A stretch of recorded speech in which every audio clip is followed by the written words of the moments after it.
பெரியவா சரணம். தெய்வத்தின் குரல் முதல் பாகம் சாப்டர் 10 தேவதா மூர்த்திகள் அவதார புருஷர்கள் என்ற தலைப்பில் மனித பிறவியும் வேண்டுவதே.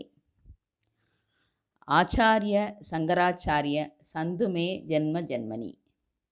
எல்லா பிறவிகளிலும் ஸ்ரீ சங்கர பகவத் பாதர்களே என் ஆசிரியராக இருக்க வேண்டும் என்று இதற்கு அர்த்தம்.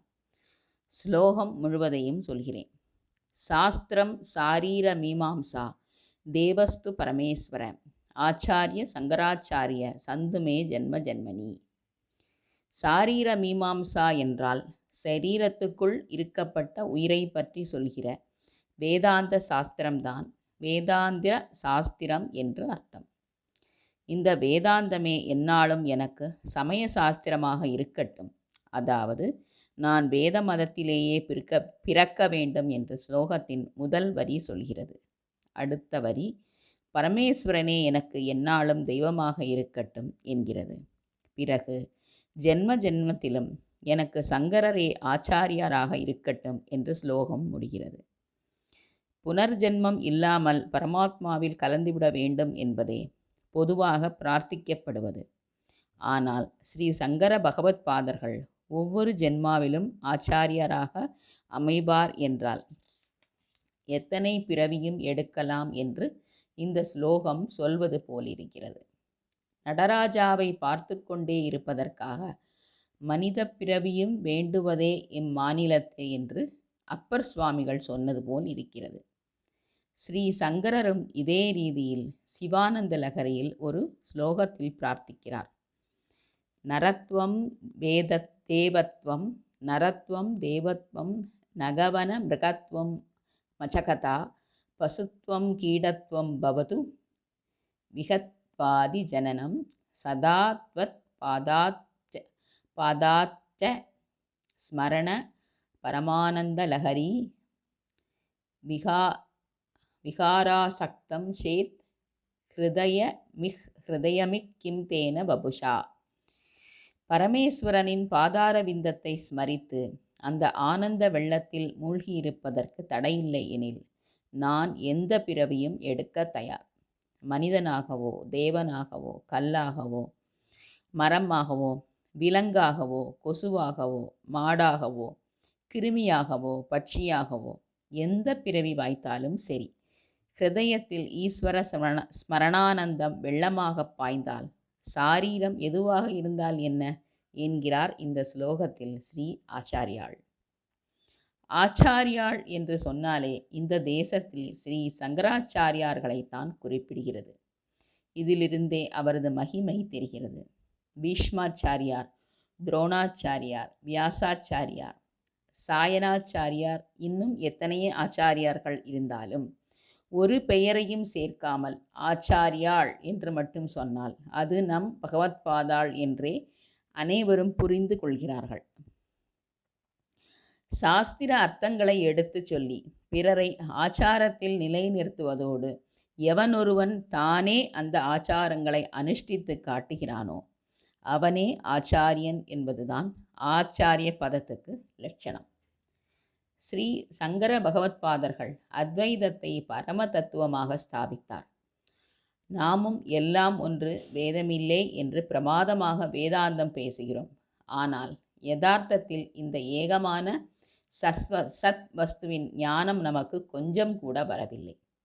ஆச்சாரியாலோ அதுவாகவே இருந்தார். எத்தனை காரியங்கள் செய்தாலும் காரியமற்ற பரபிரம்மத்திலேயே இருந்து கொண்டிருந்தவர். அதன் நிறைந்த ஆனந்தத்தாலேதான் வெற்றி தோல்விகளால் துளி கூட பாதிக்கப்படாமல் ஓயாமல் காரியம் பண்ணி லோகக்ஷேமத்தை செய்துவிட்டார். ஞானத்தை நிலைநாட்டினார். பக்தி மார்க்கத்தையும் நிலைநிறுத்தினார். க்ஷேத்திரமாக சென்று ஸ்தோத்திரம் செய்தார். நாமும் பக்தி பண்ணுகிறோம். ஆனால் எப்படி? கஷ்டம் வந்தால் மட்டும் அது நிவர்த்தியாக பெரிய பூஜை சாந்தி எல்லாம் செய்கிறோம். நிவர்த்தியானால் அநேகமாக பூஜையும் அதோடு விட்டு விடுவோம். ஆகாவிட்டாலோ சுவாமியை திட்டுவோம். நமக்கு உண்மையான ஞானமும் பக்தியும் வருவதற்கு வழி என்ன? இதற்கெல்லாம் அடிப்படையாக ஆச்சாரியாள் கர்மானுஷ்டானத்தையே விதித்தார். அதை விட்டுவிட்டு நாம் செய்கிற பக்தி ஞானம் எதுவுமே நிலைத்து நிற்க காணோம். அவரவரும் உரிய கர்மத்தை ஆச்சாரங்களோடு பின்பற்றினால்தான் மனசில் ஒழுக்கம், கட்டுப்பாடு, சித்த சுத்தியெல்லாம் உண்டாகி அப்புறம்தான் உண்மையான பக்தியும் ஞானமும் சித்திக்கும். பகவத்பாதர்கள் அத்வைத ஞானம், சகுண உபாசனை இவற்றை சொன்னதோடு வைதீக கர்மானுஷ்டானத்தை விதித்து தாமும் யதி தர்மங்களை பூரணமாக பின்பற்றி காட்டியதால்தான் ஆச்சாரியாள் என்பதன் பூரண லட்சணத்தையும் பெற்றிருக்கிறார். ஆச்சாரியாள் என்ற மாத்திரத்தில் ஸ்ரீ சங்கராச்சாரியார்கள் என்று நாம் அர்த்தம் செய்து கொள்வது போலவே வெளிநாடுகளில் எல்லாம் வேதாந்தம் என்ற மாத்திரத்தில் ஆச்சாரியாளின் அத்வைத மார்க்கம் என்றே அர்த்தம் செய்து கொள்கிறார்கள். வேதாந்தமாகிய உபனிஷதங்களை அடிப்படையாக கொண்டு துவைதம், விசிஷ்டாத்வைதம், சைவ சித்தாந்தம் ஆகிய பல சித்தாந்தங்கள் இருந்த போதிலும் ஆச்சாரியர்கள் அவலப்பித்த அத்வைதத்துக்கே இந்த பெருமை ஏற்பட்டிருக்கிறது. வேதாந்த சிம்மம் கர்ஜனை செய்யட்டும் என்று சொல்லிக்கொண்டு விவேகானந்தர் அமெரிக்காவிலும் ஐரோப்பாவிலும் அத்வைதத்தை பிரச்சாரம் செய்ததிலிருந்து நம் ஆச்சாரியர்களின் மதம் சர்வ சம்மதமாகி விட்டது. ஆனால் இதுதாம் புதிதாக செய்த மதமல்ல, உபனிஷத தாத்பரியமே என்று ஆச்சாரியால் விளக்கியிருக்கிறார். அத்வைத மதத்தோடு ஷண்மதங்களையும் ஸ்தாபித்தது ஆச்சாரியாளின் இன்னொரு பெருமை. தெய்வபேதம் என்பதே இல்லாமல் ஈஸ்வரன், அம்பாள், மகாவிஷ்ணு, விக்னேஸ்வரர், சுப்பிரமணியர், சூரியன் ஆகிய 6 தெய்வங்களின் உபாசனையையும் ஒழுங்குபடுத்தி தந்து ஷண்மதாச்சாரியார் ஆனார். ஆச்சாரியாளின் தனிப்பெருமை இன்னொன்றும் உண்டு. இன்று நம் தேசத்தில் இருக்கிற விசிஷ்டாத்வைதம், துவைதம், சைவ சித்தாந்தம் முதலிய சித்தாந்தங்களை ஸ்திரப்படுத்திய ஸ்ரீ ராமானுஜர், ஸ்ரீ மத்வர், ஸ்ரீ மெய்கண்டார் முதலியவர்கள் நம் ஆச்சாரியார்களுக்கு பிற்பாடு தோன்றியவர்களே. ஆனால் நம் ஆச்சாரியார்களுக்கு முன்னால் தோன்றிய கபிலர், ஜைமுனி, கணாதர், கௌதமர் ஆகியோர் ஸ்தாபித்த சாங்கியம், மீமாம்சை, வைவேஷிகம், நியாயம் முதலிய மதங்கள் ஸ்ரீ சங்கர பகவத் பாதாளுக்கு பின் இருந்த இடம் தெரியாமலே போய்விட்டன. ஆச்சாரியால் அவற்றை அடியோடு நிராகரணம் செய்துவிட்டார். அவருக்கு முன் தோன்றியிருந்த புத்த, ஜைன மதங்களையும் வென்று வைதீக தர்மத்தை நிலைநாட்டினார்.